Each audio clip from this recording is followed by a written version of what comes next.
Okay, it's another episode of Just Enough Physics. Oh, I should put in my name right here. Right? So I'm working on this whole introduction thing. I'm trying to start with the picture right here so you can see what it is. I am, of course, Red Elaine. And if you like this, you can follow this. You can like it and do all that cool stuff. If you want to support this, I have a Patreon link down below.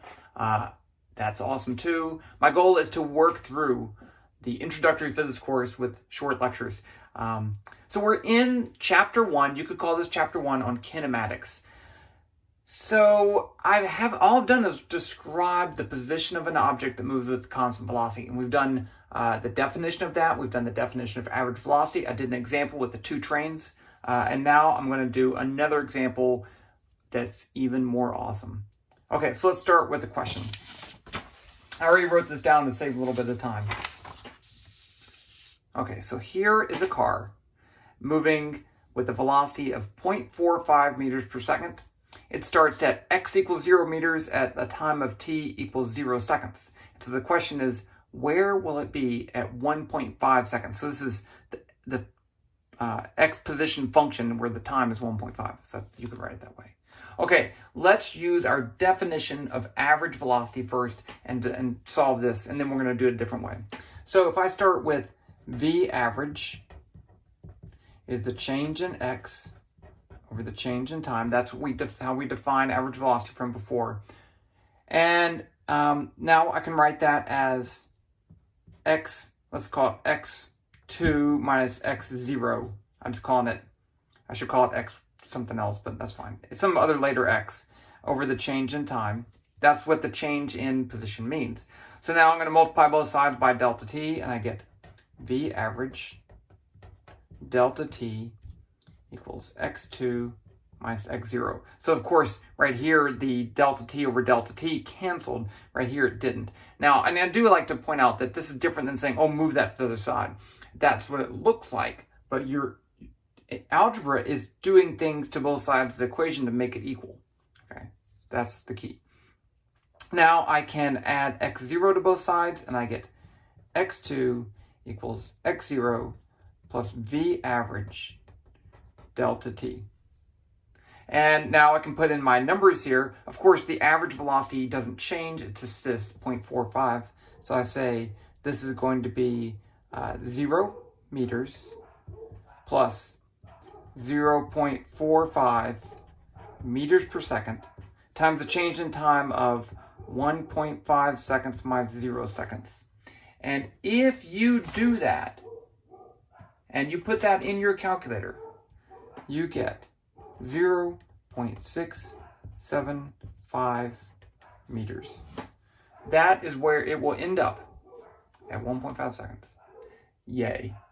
Okay, so now let's do this problem another way. Suppose I take the problem and I break it into pieces. Suppose I want to go from t equals 0 to t equals 1.5 seconds.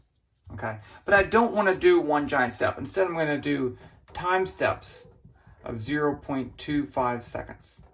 Okay, so in that case, seconds. So I could go 0.25. At the end of 0.25, where is it? And then I go to 0.5, and then 0.75, and then 1, then 1.25, and then 1. And so forth. Okay, and so I can, instead of just going from here to here, I'm going to go verp, verp, verp, verp, verp, so forth.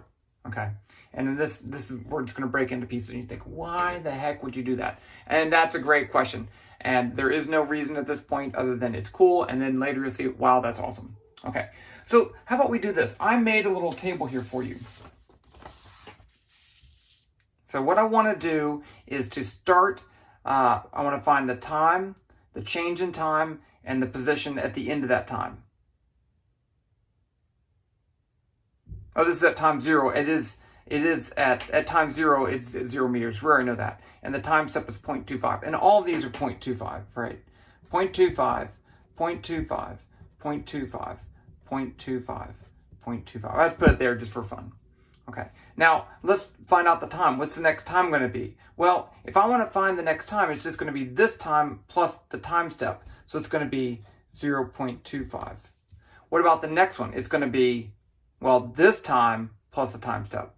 I'll let you do that. Okay, and in fact, in general, I can find any time by taking the time I have, adding dt, and I get the new time.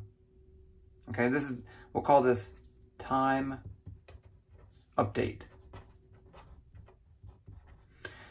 Now, how do we find the x position at the end of that time?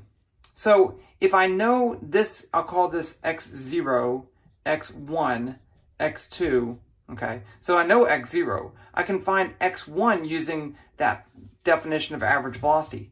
x1 is going to be x0 plus v delta t. So I know x0 is 0. I know the velocity is 0.45 meters per second, and I know dt is 0.25. So I can calculate that and put it right here. I'm going to let you do that. Next, you can do the same thing. I can say, what's x2? It's going to be x1, the one before it, plus v times delta t. And then you can go ahead and fill in the rest of the things. So go ahead, take a moment, pause, okay, and fill this out. I mean, if you want to not pause it, that's totally up to you, okay? But if you want to really learn, I think it's really important that you actually fill out that whole table. Okay, so pause. Did you really pause? Okay. Now let's go and look at what that table should look like. I already printed it out. So here is what we get.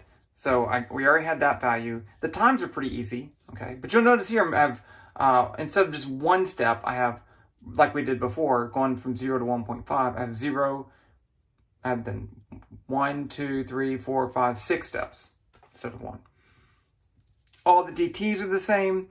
Here is the position after 0.25 seconds. But the important thing, this last position I got from this position plus the delta t times the velocity, and I got 0.675, which is the same thing as what we had before. And that is important. Okay. Okay. So, congratulations. You are a computer. You are a computer because you computed all this stuff. And this is exactly what we do with a computer program. What if I wanted to break this into steps of 0.01 seconds? It wouldn't really gain me anything in the long run, but except it would be a lot more tedious. You'd have a lot longer column. You'd have 150 calculations. That'd be pretty boring. But the process is so simple. It's so simple that a computer could do it. Okay, and it's important to realize that the word computer means a person. It's not an electronic thing. The electronic computer is named after the person of the computer. There were people that would go through and calculate all these things for certain problems. And so in this case, we don't need to do this by breaking into steps, but we're doing it anyway to practice because there are going to be some other problems that we have to do with steps. Okay. Now, I'm going to show you, I'm going to pause this and switch to the computer, and I'm going to show you how to do this in Python. Okay, so I'm going to go to this website.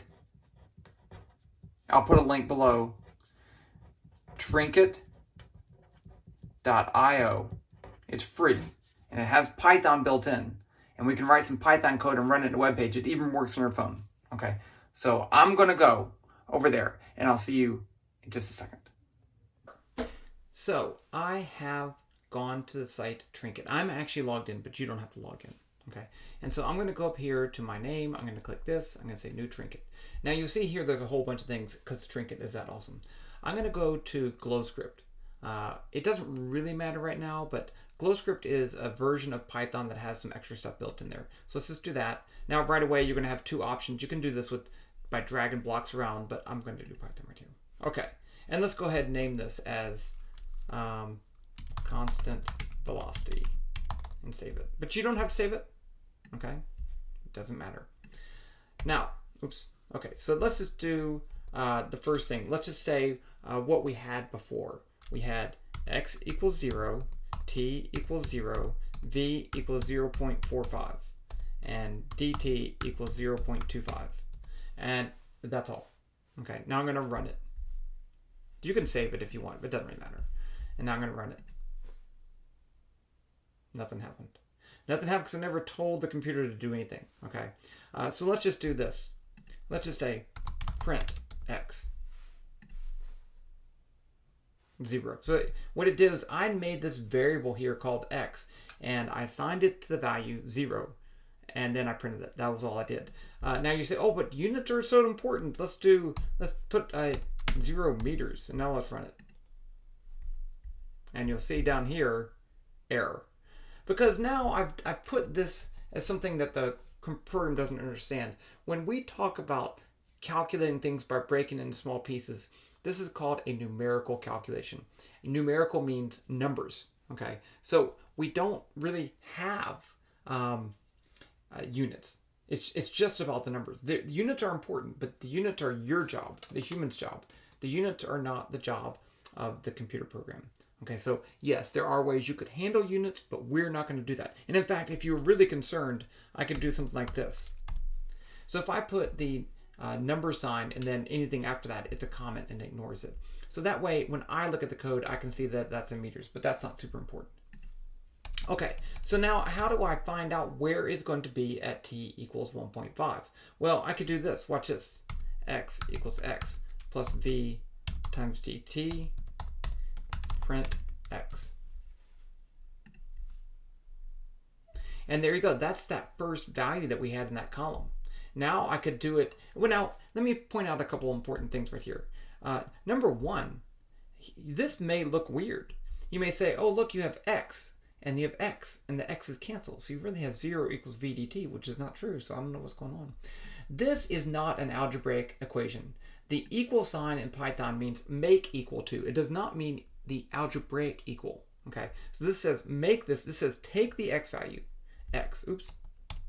take the x value, add v times dt, and then make that the new x value.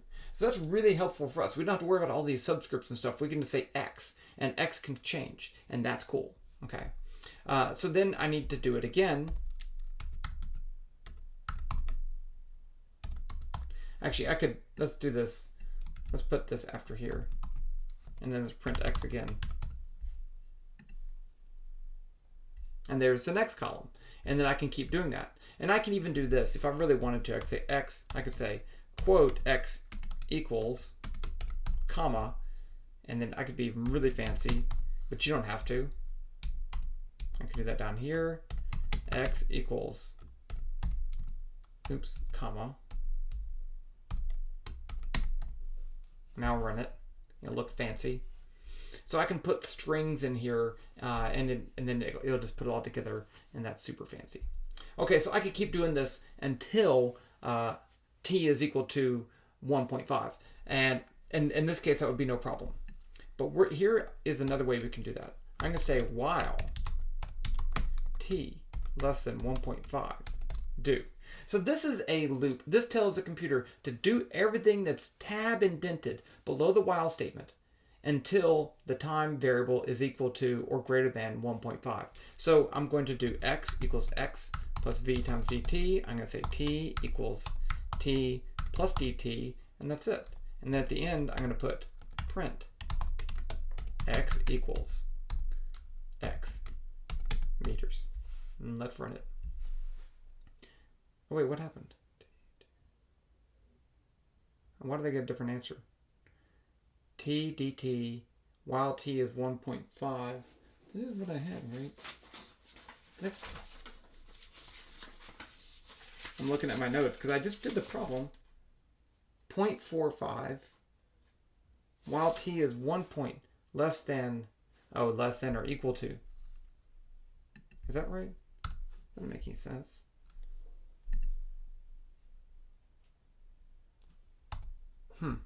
What did I do wrong?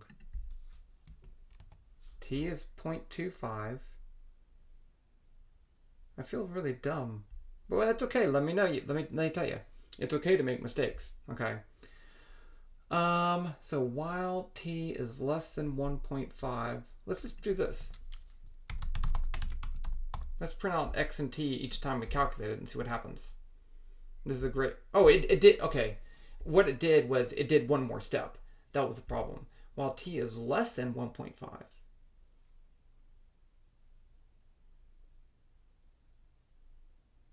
While t is less than or equal to. So what if I did, that doesn't, well, else if I do it this way. While t is, no, it's got to be, I do this problem all the time. I'm not sure, I'm coming up with a brain cloud here, but that's fine. Okay, that's fine. It went one extra step. Okay, and I'm trying to do this as simple as possible. One extra step is fine. Okay, so let's just fix that by, oh, I know why. I had that up there. Okay, I did it one time and then I didn't update time. Okay, so now everything's working. Woo! I was trying to do something cool, but okay, so let's take that out. Okay, they're good. We're good. And we get the exact same answer we got before. Everything works. Yay. Okay, now here's where this is super useful. Well, not even yet, but if I change this to 0.1 time step and rerun it, I get the same answer. But now I'm doing a lot more calculations. I could change this to 001. Now I'm doing like 150,000 calculations. I get approximately the same thing. Okay, and I could change the initial position. I could change the final velocity, whatever. But this is a numerical calculation. And this is as simple as you can get. And it is super, super useful. Okay, I'm not going to overload you right now. I want you to play with this. I'll list some, maybe some homework questions down below. And then you can do them. And then we'll do a couple more. Okay, that's enough for now.